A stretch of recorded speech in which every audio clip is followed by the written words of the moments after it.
ह्यावेळेस आपण सकाळच्या वेळेत स्तोत्रसंहिता याचा 37वा अध्याय आणि 1 ते 7 वचन बघूया. स्तोत्र 37 1 ते 7 वचन आपण बघूयात. दुष्टाची अशाश्वतता, दाविदाचे स्तोत्र.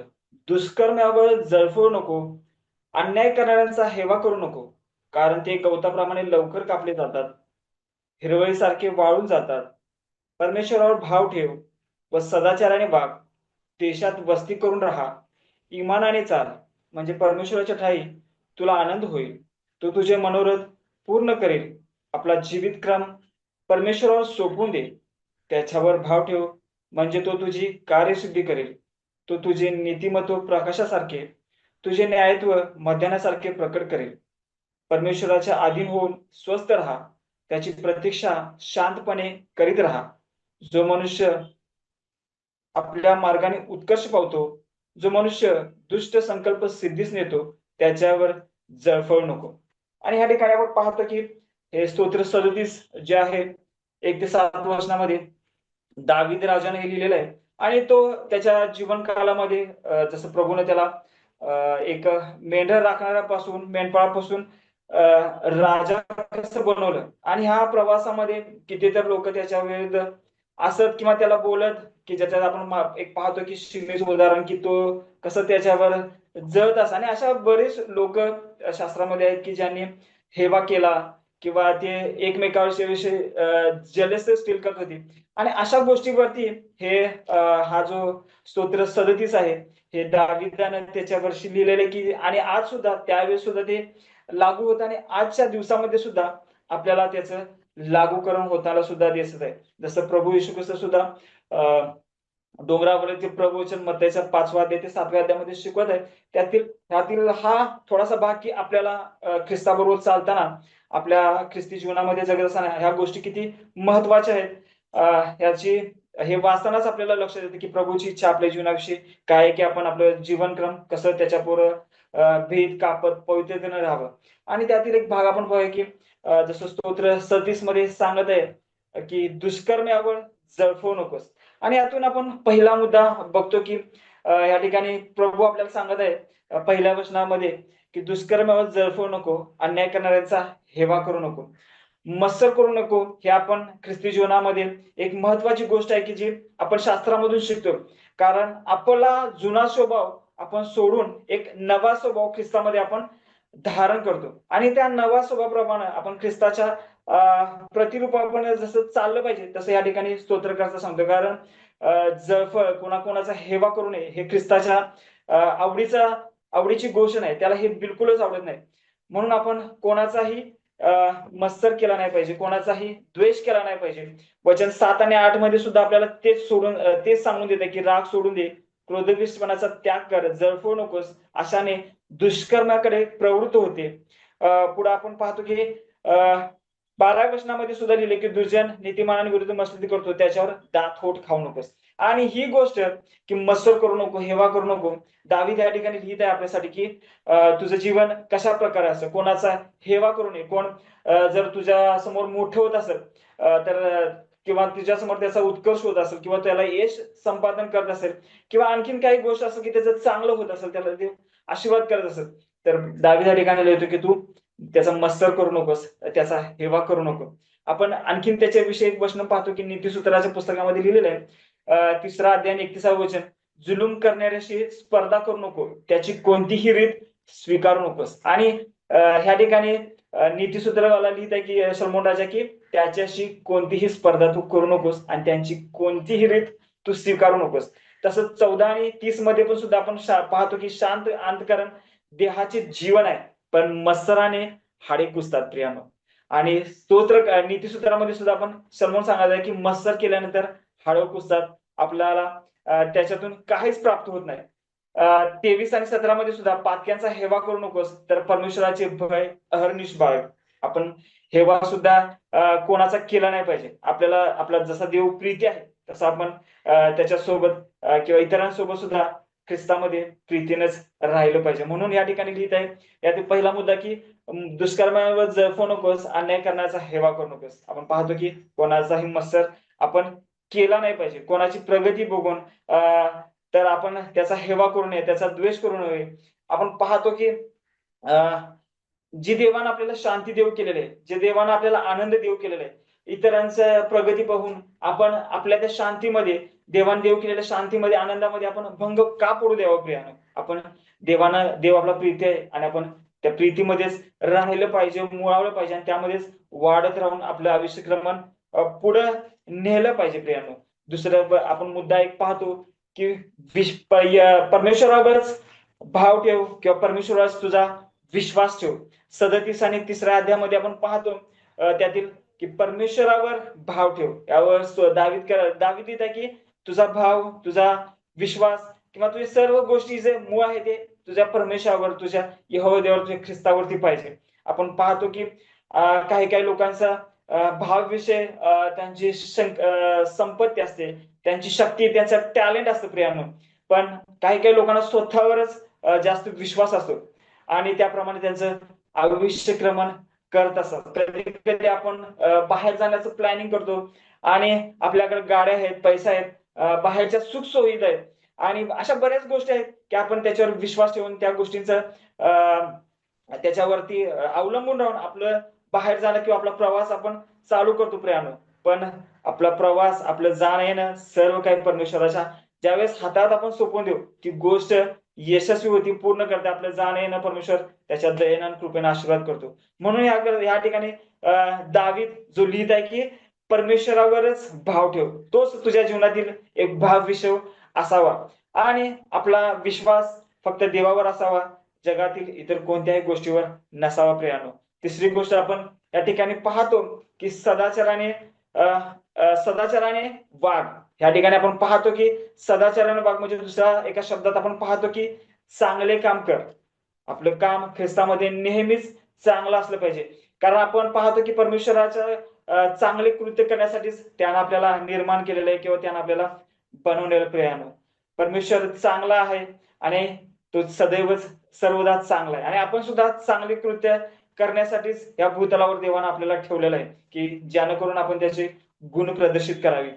आपण पाहतो हे चांगली कृत्य करण्यासाठी देवानं आपल्याला निर्माण केलेलं आहे प्रियानो. एक शमरोनाचं उदाहरण पाहतो की तो कशा प्रकारे त्याने जीवनामध्ये त्याने एक चांगलं कृत्य केलेलं आहे. एक वाटसरू जो रस्त्यावरती पडलेला होता, दुखण्यात होता, त्याला लुटलं होतं, त्याला अर्धमेला करून ठेवलं होतं. आपण पाहतो की शास्त्री, याजक, लेवी तिकडून गेले आणि पण त्यांनी त्याच्याकडे लक्ष दिलं नाही, त्यांनी चांगलं कृत्य केलं नाही प्रियानो. पण एक शमरोनी पाहतो, एक चांगला शमरोनी की तो त्याच वाटेने गेला आणि जो त्या वाटसरूला पहिला अनुभव आला त्या शमरोनाच्या विषयी आला नाही प्रियानो. त्या शमरोनाने त्याची काळजी घेतली, त्याला उचलून दवाखान्यामध्ये नेलं, त्याच्यावरती इलाज करण्यासाठी त्या ठिकाणी पैसे दिले आणि अधिक काय लागेल त्याच्याविषयी त्याने सांगितलं की याच्याविषयी काय अधिक लागेल तर मी पुन्हा आल्यानंतर ह्याच्याविषयी जे लागते त्याची देव करून. किती चांगल्या प्रकारे आपण पाहतो या शमरानाचं उदाहरण की त्याने ज्याच्या जीवनामध्ये सदाचारानं वागलं, चांगलं काम त्यानं केलं. आणखीन एक आपण पाहतो की हन्ना संदेशची लुकाच्या 2 अध्याय 36 ते 38 वचनामध्ये ती एक विधवा होती किंवा एक वयस्कर वयोवृद्ध झाली होती. तिने तिचं जीवन जगातील आता राहते म्हणून मी आता जाणार आहे या जगातून, माझं काय नाही, थोडं जगून घेते आयुष्य असं म्हणते नाही, तर तिनं तिचा जीवन काळ एक देवाच्या सेवेसाठी मंदिरात घालवला प्रकार प्रियानो. या ठिकाणी मी पाहतो की आपलं जीवन सुद्धा आपण सत्कर्मासाठी लावलं पाहिजे, चांगलं करण्यासाठी लावलं पाहिजे. आपलं जीवन आपण प्रीतीमध्ये घालवलं पाहिजे. आणखीन आपण या ठिकाणी एक मुद्दा पाहतो की 4 इमानाने चाल. या ठिकाणी ह्या 3ऱ्याच अध्यायामध्ये आपण पाहतो की पुढे इमानाने चाल म्हणजे सत्यानं चाल. आपला प्रभू सत्य आहे, जसं आपण योहानाच्या पुस्तकात 14 आणि 6 मध्ये वाचतो की मार्ग, सत्य, जीवन मीच आहे. प्रभू येशू ख्रिस्त या ठिकाणी म्हणत आहे की सत्य कोण आहे? सत्य फक्त प्रभू येशू ख्रिस्त आहे, त्याच्याशिवाय कुठेच सत्य नाही. सर्व ठिकाणी जगातील भरपूरच्या गोष्टी चालल्या, पण आपण पाहतो की जर सत्याचा शोध करायचा कोण व्यक्ती असेल तर त्याचा शोध सत्यामध्ये आणि ख्रिस्तामध्ये येण्यासाठी त्याचा शोध ख्रिस्तामध्येच थांबतो. त्यामुळे आपला प्रभू एकमेव सत्य असा आहे. कोणत्याही प्रकारचं असत्य त्याच्या जीवनामध्ये आढळत नाही, कोणत्याही प्रकारचं कपट त्याच्या जीवनामध्ये आढळत नाही. आणि प्रभूची इच्छा सुद्धा तशीच आहे की आपण इमानाने चाललं पाहिजे, सत्यानं राहिलं पाहिजे. जसं आपण पाहिलं की जळफळू नकोस किंवा हेवा करू नकोस, तर आपण प्रीतीमध्ये राहिलं पाहिजे, इमानाने राहिलं पाहिजे. आपलं जीवन ख्रिस्तामध्ये अशा प्रकारे आपण कंटक राहिलं पाहिजे प्रियानो. आणि प्रभूची इच्छा हीच ह्या ठिकाणी आपल्या जीवनाविषयी आहे. आणखीन एक आपण मुद्दा पाहतो 5वा की परमेश्वराला आपल्या आनंदाचा स्रोत म्हणून जा. जगामध्ये आपण पाहतो की प्रत्येक जण आपापल्या आनंदाच्या गोष्टी त्यांना आनंद कशा गोष्टीत मिळेल हे त्यांनी काही काही गोष्टी ठरवून ठेवल्यात. काहींना मोबाईल पाहण्यात, काहींना प्रवास करण्यात, काहींना नव्या गोष्टी घेण्यामध्ये आनंद असतो, काहींना आपला आरामात आरामात जगण्यासाठी सुद्धा आनंद असतो, काहींचा आनंद असतो की नुसतं खाणं पिणं करण्यात. पण प्रियानो आपण पाहतो की आपला आनंदाचा जो उगमस्थान आहे आपला प्रभू आहे, आपला ख्रिस्त आहे, आपला देव आहे, जो आपल्याला नेहमीच आपल्याला चालवतो, ज्यानं आपल्याला पापापासून सोडून त्या दलदलीतून काढून त्याच्या प्रियपुत्राच्या प्रकाशात आणले. त्याच्यामध्ये आपला आनंद असला पाहिजे प्रियानो. तोच आपला भावविषय असला पाहिजे. आपण त्या जगाच्या वाईट गोष्टीत न रमता ख्रिस्तामध्ये अधिक बळकट होऊन चाललं पाहिजे. त्याच्या मार्गावर राहिलं पाहिजे, गेलं पाहिजे आणि तो आपल्या जीवनाचा आनंद असला पाहिजे. आजच्या ह्या धावपळीत आपण देवाला संतोषकारक जीवन जगण्यासाठी कितीसा वेळ देतो प्रियानो. आपला कितीतर वेळ आपण इतर जगाच्या गोष्टीमध्ये घालवतो.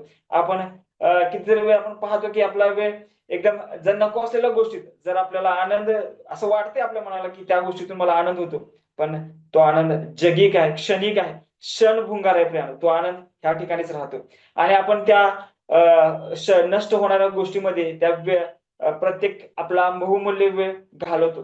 जो वेळ आपण आपल्या प्रभूला देव केला पाहिजे, जो वेळ आपण जो आपला आनंदाचा किंवा सुखाचा उगमस्थान आहे त्या प्रभूच्या चरणात बसून तो वेळ व्यतीत केलं पाहिजे, प्रार्थना केली पाहिजे, अधिक वचन वाचलं पाहिजे, अधिक सेवासाठी वेळ दिला पाहिजे प्रियानो. आणि आपल्या आनंदाचा स्रोत तोच एक आहे की आपला प्रभूला कसं संतोषकारक होईल, तो कसा त्याला आपल्या जीवनातून आनंद मिळेल. या ठिकाणी दावीद सुद्धा सांगत आहे की तुझा भावविषय परमेश्वर असावा. आपण आणखीन एक मुद्दा पाहतो याच्यातून की आपल्या चिंता परमेश्वरावर सोपवून दे. या ठिकाणी पाहतो 5व्या वचनामध्ये आपला जीवित काम परमेश्वरावर सोपवून दे, त्याच्यावर भाव ठेव, म्हणजे तो तुझी कार्यसिद्धी करेल. या ठिकाणी पाहतो की आपल्या चिंता आपण परमेश्वरावर ठेवल्या पाहिजे प्रियानो. आपण उगीच जगाच्या चिंता करत राहतो, जगातील ज्या गोष्टी आहेत त्याच्याविषयी आपल्याला चिंता असते. आपण पाहतो की हन्ना जिला मूल होत नव्हतं, ती नुसतीच रडत होती, ती नुसतं तिचं चिंता घेऊन बसली होती. पण आपण पाहतो की ज्यावेळेस तिने प्रभूवर तिची चिंता टाकली आणि प्रभूने आपण पाहतो की तिला कशा प्रकारे संतान दिलं आणि एक संतान तिने देवाला अर्पण केल्यानंतर पाहतो की देवाने तिला अधिक संतान दिलं. तिने तिची चिंता देवावर सोपवली, देवाच्या हातामध्ये दिली आणि आपण पाहतो की तिला कशा प्रकारे देवामध्ये मोठा आनंद झाला. आपण पाहतो की मार्थेच्या विषय योहानाच्या पुस्तकामध्ये 11वा अध्याय आणि ती तिच्या मूर्त भावाच्या विषयी चिंता करत बसली होती की आता काय होणार, कसं होणार. पण ज्यावेळेस प्रभू येशू ख्रिस्त त्या ठिकाणी आला आणि पाहतो की तिने तिची चिंता प्रभू येशू ख्रिस्तावर सोपवली. आणि एक अद्भुत अशी गोष्ट आपण प्रियानो पाहतो त्या ठिकाणी की जो मृत लाजर जो त्या कबरेमध्ये 3-4 दिवस बंद आहे, ज्या आणि लोक म्हणतो की त्याच्यातून आता दुर्गंधी येत असेल, तर तो लाजर आपण पाहतो की ज्यावेळेस मार्थेनं आपली चिंता त्या प्रभूवर सोपवली त्यावेळेस तो लाजर ज्यावेळेस प्रभूने त्याला आवाज दिला आणि तो कसा जिवंत त्या कबरेतून बाहेर आला. किती अद्भुत गोष्ट आहे ज्यावेळेस आपण आपल्या चिंता प्रभूवर सोपवतो. शमशोनाला सुद्धा पाहतो आपण, शमशोन की जो जुना करारात आहे, शेवटच्या वेळेस ज्यावेळेस त्याला धरून देण्यात आलं आणि आणि त्याचे डोळे काढले, त्याचे हालाल केले, त्याला मनोरंजनासाठी ठेवलं आणि शेवटच्या वेळेस ज्यावेळेस त्याला बांधून ठेवलं होतं आणि त्या सभास्थानामध्ये असताना ज्यावेळेस त्यानं त्या खांबानं धरलं होतं आणि तो परमेश्वरावर त्याची भिस्त ठेवून म्हटला की देवा आता मला शेवटची माझी प्रार्थना आहे आणि त्याने त्यावेळेस आपली चिंता देवावर सोपवली. आणि पाहतो की त्याच्या त्या काळामध्ये त्यानं भाव, त्याचा विषय, त्याची सर्व चिंता त्यानं परमेश्वरावर ठेवल्यानंतर पाहतो की त्याच्या त्या काळामध्ये त्यावेळेस त्यानं कितीतरी त्याच्या जीवनामधील सर्वात जास्त बलिष्ठ लोकांना, शत्रू राष्ट्रांना मारलं. 3000 पेक्षा अधिक बलिष्ठ लोकांचा त्यानं संहार केला प्रियानो. कधी की ज्यावेळेस आपण आपला चिंता, आपल्या समस्या परमेश्वरावर सोपवतो, प्रभूच्या चरणात आणतो, त्याला वेळ देतो, त्याला आपल्या आनंदाचा उगमस्थान करतो. मातेच्या पुस्तकामध्ये सुद्धा प्रभू येशू ख्रिस्त म्हणत आहे 6व्या अध्यायात आणि 25 ते 34 वचनामध्ये की चिंता कशाला करताय, कारण तुम्ही तुमचा केस पांढरा किंवा काळा करू शकत नाही. आपण पाहतो की आपल्या कशाविषयी आपण चिंता, आपल्या चिंता असते खाण्यापिण्याविषयी, आपल्या भविष्याविषयी, आपण कशा प्रकारे राहू, आपल्या आरोग्याच्या विषयी चिंता असतात, आपल्या दैनंदिन जीवनात किती चिंता असतात आणि त्या घेऊन ते ओझं आपण चालत असतो प्रियानो. पण प्रभू या ठिकाणी म्हणत आहे की तुमची चिंता देवावर सोपवा किंवा माझ्यावर सोपवा. एखाद मध्ये म्हणत आहे की 11व्या अध्यायात आणि 28व्या की अहो दुःखी कष्टी भाराक्रांत हो तुम्ही सर्व मजकर या म्हणजे मी तुम्हाला विसावू देईन. किती प्रभूचं अद्भुत वचन आहे प्रियानो, की तो आपल्याला विसावू देतो ज्यावेळेस आपण आपल्या चिंता त्याच्या चरणामध्ये ठेवतो, ज्यावेळेस आपल्या सर्व समस्या त्याच्या जवळ सोडतो. तो आपल्याला जसं पापातून सोडवले, पापातून मुक्त केले, तसं तो आपल्याला चिंतामुक्त सुद्धा करणारा आपला परमेश्वर आहे. तो यहोवा देव आहे, तो राजांचा राजा आणि सर्व समर्थ आहे, ज्याच्या हातामध्ये सर्व काय, ज्यानं आपल्याला निर्माण केलंय प्रेम. म्हणून आपली चिंता आपण त्याच्या चरणात ठेवल्या पाहिजे. आणखीन एक मुद्दा आपण पाहतो की 7व्या वचनामध्ये परमेश्वराच्या अधीन होऊन स्वस्थ राहा, त्याची प्रतीक्षा शांतपणे करीत राहा. जो मनुष्य आपल्या मार्गाने उत्कर्ष पावतो, जो मनुष्य दुष्ट संकल्प सिद्धीस नव्हतो, त्याच्यावर जळफळू नकोस. आणि या पहिल्या भागामध्ये पाहतो या वचनामध्ये की परमेश्वराच्या अधीन होऊन स्वस्थ राहा. या ठिकाणी पाहतो की आपण ह्या सर्व गोष्टी करत असताना आपलं जीवन आपण परमेश्वराच्या हातामध्ये शांतपणे ठेवलं पाहिजे. आपण त्याची प्रतीक्षा शांतपणे, तो कधी उत्तर देईल त्याच्याकडे आपलं लक्ष लावून प्रार्थना अधिक केली पाहिजे, वचन अधिक केलं पाहिजे, त्याच्या समागमे अधिक राहिलं पाहिजे प्रेमाने. आणि हे एक महत्वाची गोष्ट आहे. याकोबाच्या पुस्तकामध्ये सुद्धा आपण वाचतो 4 आणि 10 वचनामध्ये की प्रभू समोर नम्र व्हा म्हणजे तो तुम्हाला उंच करेल. आपण आपल्या प्रभूच्या हातात धीरानं त्याची वाट पाहिली पाहिजे प्रियानो. त्याची मार्ग प्रतीक्षा केली पाहिजे की तो कधी उत्तर देते, कारण योग्य वेळी तो उत्तर देणारा आपला थोर परमेश्वर आहे. आपण पाहतो की हा अब्राहमाच्या जीवनात सुद्धा की अब्राहमाला ज्यावेळेस सांगितलं की तुझ्या एकुलत्या एक मुलाचं अर्पण कर, आपण पाहतो की तो प्रभू समोर कसा शांत राहिला. असं तो म्हणाला नाही की मला एकच मुलगा आहे आणि तोही मला वृद्धापकाळात झालाय आणि मी त्याला कसं अर्पण करू. त्याच्या मनामध्ये कितीतरी समस्या असेल कदाचित, पण तो शांतपणे देवावर भिस्त ठेवून शांत राहिला आणि इसाकाला अर्पणासाठी घेऊन गेला. आणि ज्यावेळेस तो अर्पण करत राहिला प्रियानो, आपण पाहतो की त्याचा शांत स्वभाव कशा प्रकारे तो देवाच्या हातामध्ये राहिला, कशा प्रकारे तो देव सांगेल त्याप्रमाणे करत गेला. आणि पाहतो की देवानं ती गोष्ट पाहिली प्रियानो आणि त्याला आशीर्वाद केले, त्याला अर्पणासाठी एक एडका दिला. आणि जो त्याच्या मुलाचं अर्पण करणार होतं, परमेश्वराने कशा प्रकारे त्याच्यातून अधिक आपल्याला आशीर्वादित करत गेला. आपण नोहाकडे सुद्धा पाहतो प्रियानो, ज्यावेळेस नोहा सुद्धा ज्यावेळेस तारू बांधत होता, आपण पाहतो की त्याला अनेक प्रकारची लोक की त्याच्याकडे त्याला नावं ठेवत होते, त्या काळामध्ये त्याला द्वेष देत होते, त्याचा मत्सर करत होते. पण नोहा सुद्धा त्यांना उलट देवाचं वचन सांगत होता, देवाच्या विषयी अधिक सांगत होता. तो त्यांच्यावर त्यांच्याविषयी हेवा देवा करत नव्हता, त्यांच्याविषयी भेदभाव करत नव्हता. उलट त्यांना देवाचं प्रेम, देवाच्या प्रीतीविषयी, देवाच्या वचनाविषयी सांगत होता की तुम्ही त्याच्यापासून मन फिरवा. आणि तो देवाच्या हातात शांत राहिला, जरी लोक त्याला त्रास देत होते, लोक त्याच्याविषयी बोलत होते, आणि तो त्यानं देवाच्या हातात पडून शांत राहणं पसंत केलं. त्याने त्याच्याकडे लक्ष दिलं नाही. आणि आपण पाहतो की देवानं कशा प्रकारे त्या जल प्रलयामधून त्याला वाचलं. हे कधी झालं प्रियानो, ज्यावेळेस त्यानं जगाच्या इतर गोष्टीकडे नाही पाहिलं, देवाच्या हातामध्ये शांत पडून राहिला, परमेश्वराच्या अधीन होऊन स्वस्थ राहा आणि त्याची प्रतीक्षा शांतपणे करत राहिला. देव अद्भुत आहे की तो त्याच्या जीवनामध्ये, त्याच्या लेकरांच्या जीवनामध्ये काम करत राहतो, त्यांना प्रतिफळ देत राहतो, त्यांना आशीर्वाद करत राहतो. कोणत्या वेळेस की आपण पाहतो की ज्या वेळेस त्या ठिकाणी लिहिले की आपण कोणाचा मत्सर करत नाही, उलट देवाच्या प्रीतीमध्ये राहतो. आपण देवावर आपला ज्यावेळेस विश्वास ठेवून आपलं आयुष्य क्रमण करतो, सदाचाराने किंवा चांगलं वागत राहतो. आपण पाहतो की ज्यावेळेस आपण सत्याने राहतो, ज्यावेळेस आपला आनंदाचा स्रोत आपण परमेश्वराला बनवतो, ज्यावेळेस आपली चिंता आपण परमेश्वरावर सोपवतो प्रियानं, आणि त्याची मार्ग प्रतीक्षा शांतपणे करत राहतो. देव अशा प्रकारे ज्यावेळेस एखादा व्यक्ती राहतो, त्यावेळेस देव त्याला भरपूर आशीर्वाद करतो. आशीर्वादाचं देव त्याला सुद्धा एक मूळ बनवतो प्रिया. जसं आपण अब्राहमाला सुद्धा पाहतो की देवाने त्याला त्याच्याद्वारे सर्व लोकांना आशीर्वादित केलं. असा आपला परमेश्वर आहे की त्याची इच्छा आहे की जसं आपण ह्या ठिकाणी जे 7 मुद्दे पाहिले की मत्सर करू नकोस, परमेश्वरावरच भाव ठेव, सदाचाराने वाग, चांगले करणे किंवा चांगले काम करत राहिलं पाहिजे, किंवा सत्यानं इमानाने चाललं पाहिजे, परमेश्वरालाच आपला आनंदाचा स्रोत म्हणून आपण पाहिलं पाहिजे किंवा जगलं पाहिजे. आपल्या चिंता आपण परमेश्वरावर सोपवल्या पाहिजेत आणि शांतपणे आपण त्याची मार्ग प्रतीक्षा केली पाहिजे की तो आपल्याला कधी सर्व गोष्टीत उत्तर देतो किंवा आशीर्वाद करतो. आपण प्रियानो सकाळच्या वेळेस हा जे परमेश्वर जे आपल्याला सांगत आहे त्या गोष्टीकडे आपण लक्ष देऊया आणि आपण आपलं जीवनक्रम असंच प्रभूमध्ये अधिक बळकट करत प्रार्थनेत आणि वचन वाचण्यात घालूया.